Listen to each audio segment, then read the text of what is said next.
Hello guys, welcome to my another mini blog. তো part 3 নিয়ে আমি এসে পড়েছি। যারা এখনও পার্ট 2 দেখোনি গিয়ে দেখে আসো। তো প্রথমে আমরা কিন্তু হাত পা ধুতে চলে গিয়েছি, আর সামনে এত সুন্দর ফুলের গাছ ছিল, তো আমরা সবাই মিলে কিন্তু ফটোশ্যুট করে নিয়েছি।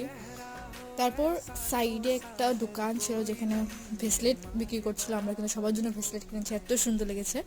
তো সেই দিন ছিল নবরাত্রি, যার জন্য মন্দির কিন্তু একদম ফুলের বাগান করে দিয়েছে, এত সুন্দর করে সাজিয়েছে না। তো তার মধ্যে যেগুলো ইউজ করে না ফালিয়ে রেখেছে, আমরা কিন্তু ওগুলো নিয়ে ঘরে এসে পড়েছি, বিকজ অনেক সুন্দর ছিল ফুলগুলো। তো যখন আমরা পূজা করতে গেলাম, তো ভিডিও করতে দিল না, তো আমরা বের হয়ে পরে শ্যুট করলাম।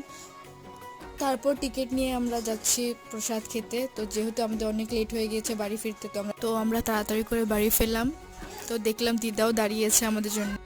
যেগুলো ফুল আমরা এনেছিলাম ওগুলো মামিকে দিয়ে দিলাম। তো আজকের জন্য থেকে আমি আবার ফিরবো নেক্সট ভিডিও নেওয়ার জন্য। Bye guys.